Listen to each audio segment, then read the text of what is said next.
طرز کی زندگی ہمیں اس دنیا میں گزارنی ہے اس کے بارے میں بھی۔ 14واں باب ایک واقعے سے شروع ہوتا ہے۔ لکھا ہے پھر ایسا ہوا کہ وہ سبت کے دن فریسیوں کے سرداروں میں سے کسی کے گھر کھانا کھانے کو گیا اور وہ اس کی تانک میں رہے۔ بڑی عجیب سی بات نہیں لگتی؟ فریسی اور فقیہ تو خداوند یسوع مسیح سے دشمنی پر اتر آئے تھے، لیکن یہاں ہم دیکھتے ہیں کہ کسی فریسی نے خداوند یسوع مسیح کو اپنے گھر میں اتارا اور ان کو کھانا آفر کیا، اور لوکا ہمیں بتاتے ہیں کہ یہ سبت کا دن تھا۔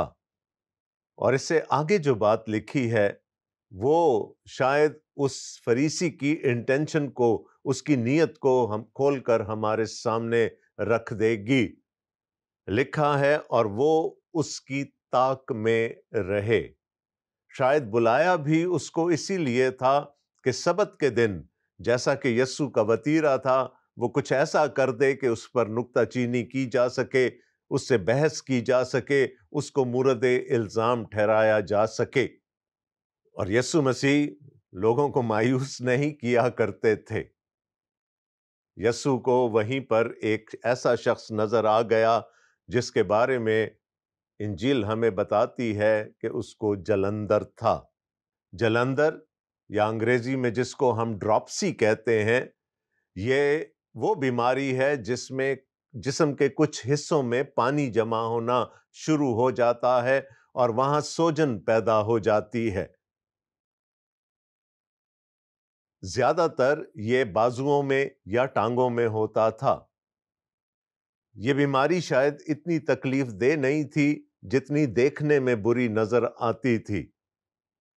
وہ ایک بدن کا عضو جو سوج گیا ہے دوسرے اعضاء سے مختلف نظر آتا تھا، اور چونکہ سیمیٹری ختم ہو جاتی تھی اس لیے دیکھنے میں نہایت ہی برا لگتا تھا۔ خداوند یسوع مسیح اس شخص کو شفا دینا چاہتے ہیں، لیکن ان کو معلوم تھا کہ اگر سبت کے دن انہوں نے شفا دی تو کیا ہوگا۔ ابھی تازہ تازہ ہم نے ایک واقعہ پڑھا تھا جہاں خداوند یسوع مسیح نے عبادت خانے میں سبت کے دن اس عورت کو شفا دی جو کبڑی ہو چکی تھی۔ وہاں پر بھی ایک بحث چھڑ گئی تھی، لیکن یہاں چونکہ خداوند یسوع مسیح اب کھانا کھانے بیٹھے ہیں، وہ نہیں چاہتے تھے کہ فضول کی بحث ہو، اس لیے انہوں نے خود ہی پہلے پوچھ لیا کہ کیا سبت کے دن شفا بخشنا روا ہے یا نہیں۔ وہ چپ رہ گئے، لکھا ہے ان کے پاس جواب نہیں تھا۔ وہ نہیں سمجھ پا رہے تھے کہ اس سوال کا کیا جواب دیا جائے۔ سو خداوند یسوع مسیح نے خود ہی سوال کر لیا، اور جب اس کو کوئی جواب نہیں ملا تو انہوں نے اس شخص کو ہاتھ لگا کر اس کو شفا دی اور رخصت کیا۔ اور پھر وہی بات ریپیٹ کی جو ہمیں پچھلے باب کے شروع میں نظر آئی تھی، اور ان سے کہا تم میں ایسا کون ہے جس کا گدھا یا بیل کنویں میں گر پڑے اور وہ سبت کے دن اس کو فوراً نکال نہ لے۔ یہ بالکل ایک نیچرل سی بات تھی۔ اگر اس قسم کا کوئی حادثہ سبت کے دن بھی پیش آ جاتا تھا تو لوگ سبت کی پرواہ کیے بغیر اس جانور کو ریسکیو کرتے تھے، اور یہاں تو ایک انسان تھا جو تکلیف میں مبتلا تھا، اور لکھا ہے کہ وہ ان باتوں کا جواب نہ دے سکے۔ کبھی کبھی مجھے لگتا ہے کہ خداوند یسوع مسیح جان بوجھ کر لوگوں کو پرووک کرتے تھے، اور وہ اس لیے پرووک کرتے تھے تاکہ تعلیم دینے کا کوئی موقع ان کے ہاتھ آ جائے۔ سبت کے معجزات پر اکثر اعتراض ہوتا رہا، لیکن خداوند یسوع مسیح سبت کے دن معجزات کرنے سے باز نہیں آئے، بلکہ وہ بار بار لوگوں کو یہ کچوکے لگاتے رہے کہ سبت کے دن شفا دی جا سکتی ہے۔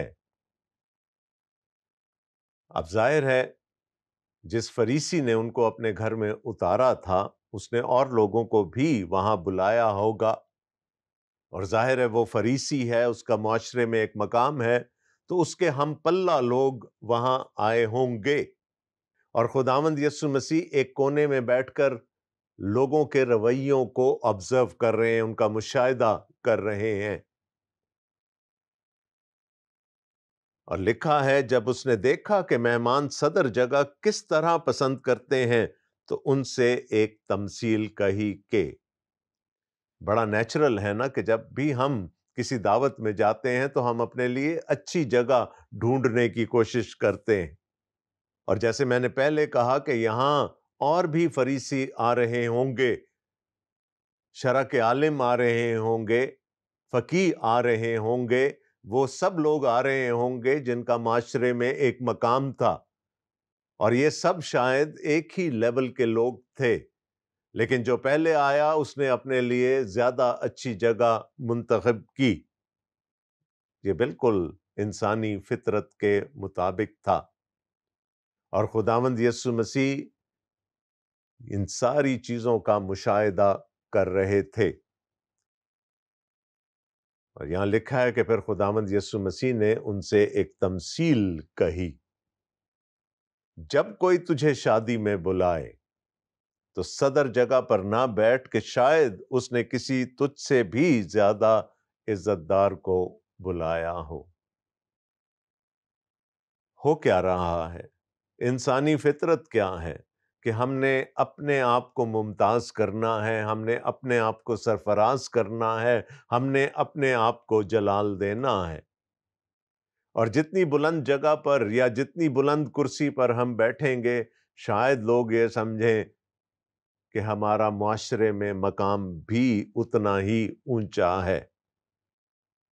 خداوند یسوع مسیح نے کہا جب کوئی تجھے شادی میں بلائے تو صدر جگہ پر نہ بیٹھ کہ شاید اس نے کسی تجھ سے بھی زیادہ عزت دار کو بلایا ہو، اور جس نے تجھے اور اس سے دونوں کو بلایا ہے آ کر تجھ سے کہے کہ اس کو جگہ دے، پھر تجھے شرمندہ ہو کر سب سے نیچے بیٹھنا پڑے، بلکہ جب تو بلایا جائے تو سب سے نیچی جگہ جا بیٹھ، تاکہ جب تیرا بلانے والا آئے تو تجھ سے کہے آئے دوست آگے بڑھ کر بیٹھ، تب ان سب کی نظر میں جو تیرے ساتھ کھانا کھانے بیٹھے ہیں تیری عزت ہوگی۔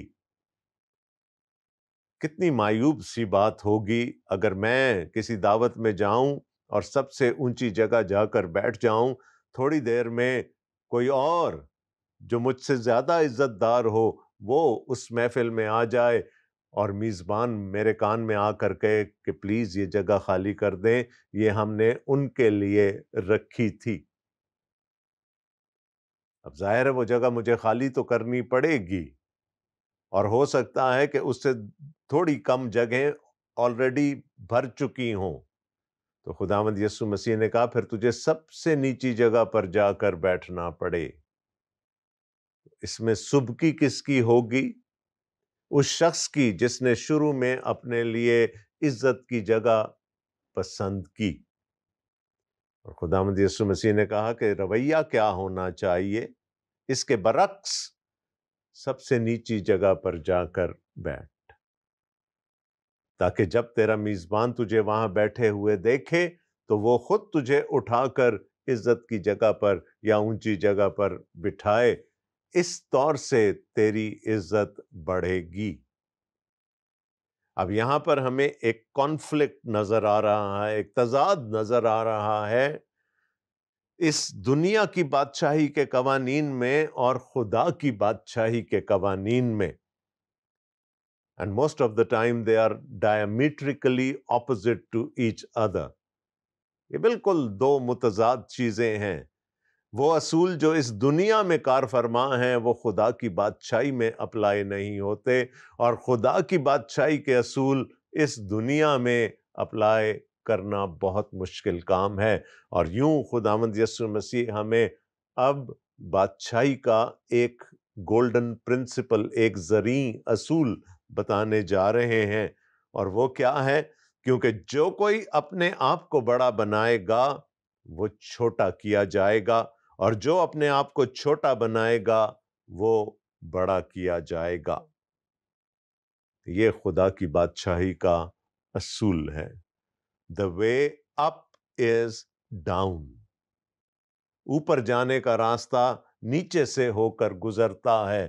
خدا کی بادشاہی حلیموں کی بادشاہی ہے۔ خدا کی بادشاہی مغروروں کی یا تکبر کرنے والوں کی بادشاہی نہیں ہے، بلکہ ان کا خدا کی بادشاہی میں کوئی مقام نہیں ہے۔ کیا کہا خداوند یسوع مسیح نے؟ کیونکہ جو کوئی اپنے آپ کو بڑا بنائے گا وہ چھوٹا کیا جائے گا،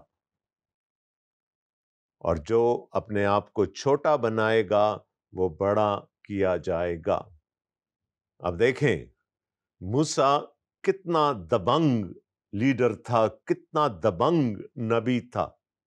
جب طیش میں آیا تو 3,000 لوگوں کو مار ڈالا، لیکن خدا کا کلام اس کے بارے میں ایک بات بتاتا ہے جس کو ہم رد نہیں کر سکتے۔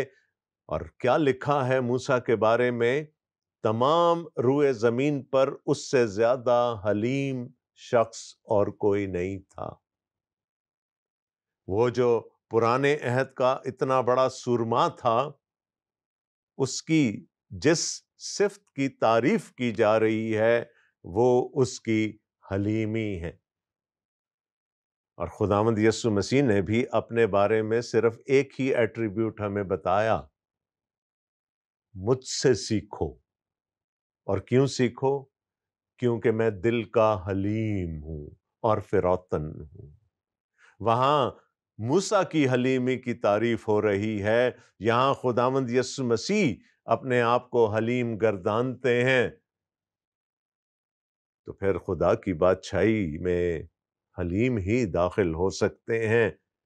متکبروں کا، مغروروں کا وہاں کوئی ٹھکانہ نہیں، کیونکہ جو کوئی اپنے آپ کو بڑا بنائے گا وہ چھوٹا کیا جائے گا، اور جو اپنے آپ کو چھوٹا بنائے گا وہ بڑا کیا جائے گا۔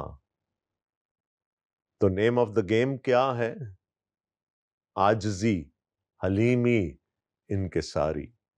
خدا اپنے لوگوں میں یہ سب کچھ دیکھنا چاہتا ہے، اور خدا کا کلام کہتا بھی ہے نا کہ مغروروں کا مقابلہ خدا خود کرتا ہے، وہ حلیموں کو پسند کرتا ہے۔ اب یہ تو بات ہو گئی ان لوگوں کی جو اپنے لیے صدر جگہ ڈھونڈ رہے تھے۔ اب خداوند یسوع مسیح نے اپنی توجہ اس شخص کی طرف کی جس نے انہیں کھانے پر بلایا تھا۔ پھر اس نے اپنے بلانے والے سے بھی یہ کہا کہ جب تو دن کا یا رات کا کھانا تیار کرے تو اپنے دوستوں یا بھائیوں یا رشتہ داروں یا دولت مند پڑوسیوں کو نہ بلا، تا ایسا نہ ہو کہ وہ بھی تجھے بلائیں اور تیرا بدلہ ہو جائے، بلکہ جب تو ضیافت کرے تو غریبوں، لنجوں، لنگڑوں، اندھوں کو بلا، اور تجھ پر برکت ہوگی، کیونکہ ان کے پاس تجھے بدلہ دینے کو کچھ نہیں، اور تجھے راست بازوں کی قیامت میں بدلہ ملے گا۔ ہم تو قرض اتارتے ہیں دعوتوں کے، جی فلانے نے ہمیں بلایا تھا، اب ہمیں بھی ان کو بلانا ہے۔ اور خداوند یسوع مسیح یہاں کیا سکھا رہے ہیں کہ یہ دنیا داری کا تقاضا ہے، یہ خدا کی بادشاہی کا اصول نہیں ہے۔ جہاں ہم نے کسی کو اجر دے دیا یا کسی سے اجر پا لیا، ہم آسمان پر اپنا اجر کھو دیتے ہیں۔ اور یہاں خداوند یسوع مسیح ایک ٹرم استعمال کرتے ہیں، راست بازوں کی قیامت میں بدلہ ملے گا۔ اس کا مطلب ہے کہ راست بازوں کی قیامت علیحدہ ہوگی اور گناہگاروں کی قیامت علیحدہ۔ اور میں بارہا آپ کو بتا چکا ہوں کہ بائبل مقدس کی تعریف کے لحاظ سے راست باز کون ہے؟ بائبل ہمیں یہ بتاتی ہے کہ راست باز وہ شخص ہے جو یہ جانتا ہے کہ وہ اپنے بلبوتے پر راست بازی حاصل نہیں کر سکتا، وہ ایمان سے خداوند یسوع مسیح کی راست بازی کو اپنی زندگی میں قبول کرتا ہے اور پھر راست باز کہلاتا ہے۔ تو راست بازوں کی قیامت جب ہوگی وہاں پر بدلہ، ایمان رکھنے والا ہر شخص، خداوند یسوع مسیح کو قبول کرنے والا ہر شخص خدا کی بادشاہی میں داخل ہوگا، لیکن وہاں کون چھوٹا کیا جاتا ہے، کون بڑا کیا جاتا ہے، حلیمی دیکھی جائے گی، اجر ڈھونڈنا دیکھا جائے گا کہ کیا ہم اس دنیا میں اپنا اجر پانے کی کوشش کرتے ہیں یا اپنے باپ سے جو آسمان پر ہے اجر پانے کے متمنی ہیں۔ اگر ہم نے بدلے اتار لیے تو پھر ہم اپنا اجر پا چکے۔ خداوند یسوع مسیح نے کہا راست بازوں کی قیامت میں پھر ان کے لیے کوئی اجر نہیں ہوگا، وہ چھوٹے کیے جائیں گے، لیکن وہ جو حلیم ہیں، وہ جو عاجزی اور انکساری اور فروتنی اپنی زندگی میں رکھتے ہیں، انہیں بڑا کیا جائے گا خدا کی بادشاہی میں، اور وہ جو اپنے لیے اس دنیا میں سرفرازی ڈھونڈتے ہیں پھر انہیں چھوٹا کیا جائے گا۔ ابھی یہ باتیں چل رہی تھیں اور مجھے یقین ہے کہ آپ کا بھی یہی تجربہ رہا ہوگا کہ ہر محفل میں کوئی نہ کوئی ایک شخص ایسا ہوتا ہے جس کو اپنی راست بازی دوسروں پر جھاڑنی ہوتی ہے۔ وہ یہ بتانا چاہتا ہے کہ وہ دوسروں سے زیادہ راست باز ہے، اور اس محفل میں بھی جس میں خداوند یسوع مسیح بیٹھ کر کھانا کھا رہے تھے، ایک ایسا ہی شخص تھا کہ جب خداوند یسوع مسیح حلیمی کی باتیں کر رہے تھے، خداوند یسوع مسیح اپنے آپ کو چھوٹا بنانے کی باتیں کر رہے تھے، تو اس نے کیا کہا؟ جو اس کے ساتھ کھانا کھانے بیٹھے تھے ان میں سے ایک نے یہ باتیں سن کر اس سے کہا، مبارک ہے وہ جو خدا کی بادشاہی میں کھانا کھائے۔ واہ! جو سیلف رائچسنس ہوتی ہے نا، وہ بولے بغیر نہیں رہ سکتی، لیکن اگر آپ کو اپنی راست بازی ثابت کرنا پڑ جائے تو سمجھ لیجئے گا کہ آپ راست باز نہیں ہیں۔ اب وہ کیا کہہ رہے ہیں؟ ہاں ٹھیک ہے، یہ تو اس دنیا کی دعوتوں کا ذکر ہو رہا ہے، ہم تو وہ لوگ ہیں جو خدا کی بادشاہی میں ضیافت کھائیں گے۔ اب پتہ نہیں یہ باقی ہیں یا نہیں ہیں، کم از کم میں تو ہوں۔ مبارک ہے وہ جو خدا کی بادشاہی میں کھانا کھائے۔ اشارہ کس کی طرف کرنا چاہ رہا ہے؟ اپنے آپ کی طرف۔ ابھی حلیمی کی بات ہوئی، ابھی انکساری کی بات ہوئی، ابھی فروتنی کی بات ہوئی، لیکن ایک شخص کا تکبر بول اٹھا۔ کیا کہہ رہا ہے؟ مبارک ہے وہ شخص جو خدا کی بادشاہی میں کھانا کھائے، یعنی میں۔ اور پھر خداوند یسوع مسیح کو ایک اور تمثیل سنانی پڑ گئی اس کی اس بات کے جواب میں۔ اس نے اس سے کہا، ایک شخص نے بڑی ضیافت کی اور بہت سے لوگوں کو بلایا۔ اب خداوند یسوع مسیح تمثیلاً سکھانے کی کوشش کر رہے ہیں، اور کھانے کے وقت اپنے نوکر کو بھیجا کہ بلائے ہوں سے کہے کہ آؤ، اب کھانا تیار ہے۔ بہت بڑی ضیافت ہے، اچھا کھانا بنایا گیا ہے، بہت سارے مہمان بلائے گئے ہیں، بہت سارا کھانا تیار کروایا گیا ہے، لیکن مہمان نہیں آئے ابھی۔ تو اس نے اپنے نوکر کو بھیجا کہ ان سے جا کر کہو، جو بلائے گئے ہیں ان سے جا کر کہو کہ کھانا تیار ہے، اب وہ تشریف لے آئیں۔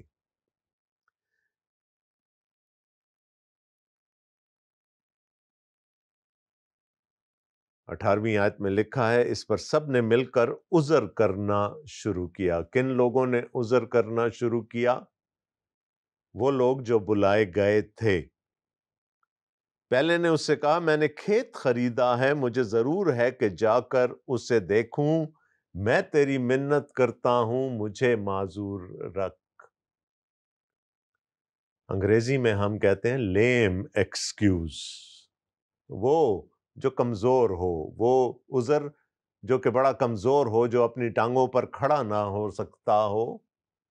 تو اب ہم دیکھتے ہیں کہ پے در پے ہمیں لیم ایکسکیوزز نظر آئیں گے، بہانے، اور وہ بھی بڑے کمزور۔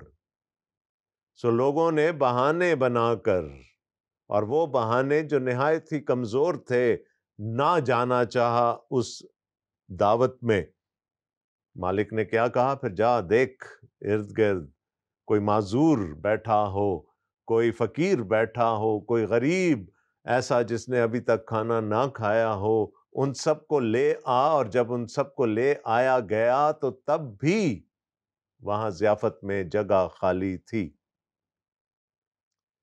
مالک نے اس نوکر سے کہا کہ سڑکوں اور کھیت کی باڑوں کی طرف جا اور لوگوں کو مجبور کر کے لا تاکہ میرا گھر بھر جائے، کیونکہ میں تم سے کہتا ہوں کہ جو بلائے گئے تھے ان میں سے کوئی میرا کھانا چکھنے نہ پائے گا۔ اب دیکھیے خداوند یسوع مسیح کیا سکھانا چاہ رہے ہیں اس تمثیل کے ذریعے سے۔ اس شخص نے کہا تھا کہ میں تو یہودی ہوں، ہو سکتا ہے وہ فریسی بھی ہو یا فقیہ ہو۔ اس نے کہا میں تو مبارک ہوں، کیونکہ میں تو خدا کی بادشاہی کی ضیافت میں بلایا گیا ہوں، میں تو وہاں کھانا کھاؤں گا۔ یسوع مسیح نے کہا ٹھیک ہے، تم پہلے بلائے گئے ہو، تمہیں پہلے دعوت مل گئی، تم پہلے خدا کی قوم قرار پائے، لیکن تم نے خدا کی بادشاہی کی ناقدری کر دی۔ وہ جو تمہارے حساب سے خدا کی بادشاہی میں داخل ہونے کے قابل نہیں ہیں، ان کو خدا کی بادشاہی میں داخل کر لیا جائے گا۔ تو وہ جو لنگڑے، اندھے، لنجے جن کو بلایا گیا تھا، یہ وہ ہیں، یعنی محصول لینے والے، گناہگار، قسمیاں، جن کے بارے میں یہ فریسی اور فقیہ کہتے تھے کہ یہ تو خدا کی بادشاہی میں داخل ہی نہیں ہو سکتے۔ خداوند یسوع مسیح نے کہا وہ بلا لیے جائیں گے، اور وہ تمہاری نظروں کے سامنے سے خدا کی بادشاہی میں، خدا کی بادشاہی کی ضیافت میں شریک ہوں گے۔ کرنا کیا ہے؟ صرف خداوند یسوع مسیح پر ایمان لانا، اس کی راست بازی کو اوڑھ کر اس بادشاہی کی ضیافت میں شریک ہونا ہے۔ سوچئے گا۔ اگلے پروگرام میں آپ کے ساتھ پھر ملاقات ہوگی۔ تب تک کے لیے اپنے میزبان ڈاکٹر آصف جان کو اجازت دیجیے۔ خدا حافظ۔